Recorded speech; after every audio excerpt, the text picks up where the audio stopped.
তুমি কার প্রিয়জন আর কার প্রয়োজন, এ দুটো বিষয় বুঝতে না পারলে কখনো সঠিক মানুষ চিনতে পারবে না। প্রিয়জন একজনের বেশি হয় না, প্রয়োজন হয় অনেকের।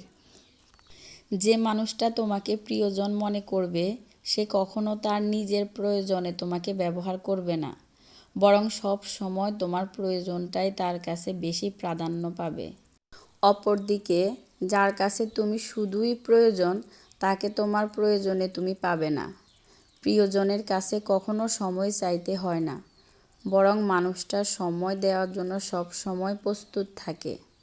সময় তার কাছে চাইতে হয় যার কাছে তুমি শুধুই প্রয়োজন মাত্র, কারণ তার প্রয়োজন ছাড়া মানুষটা তোমাকে সময় দিতে পারবে না। ভালোবেসে পাশে থাকা আর আগলে রাখা দুটো এক কথা নয়, কারণ তুমি যার প্রয়োজন সে শুধু সময়ের ব্যবধানে তোমার পাশে থাকবে, আর তুমি যার প্রিয়জন সে সব সময় তোমাকে আগলে রাখবে। প্রিয়জন হয়ে সব সময় আগলে রাখবে এমন একটা মানুষ থাকা দরকার, যার প্রায়োরিটি লিস্টে সেই মানুষটা থাকবে।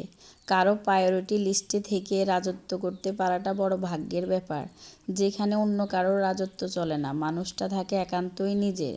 জীবনে কারো প্রয়োজন হতে পারা কঠিন কিছু না, কঠিন কারো প্রিয়জন হয়ে থাকাটা। প্রয়োজন বদলে যায় কিন্তু প্রিয়জন বদলায় না।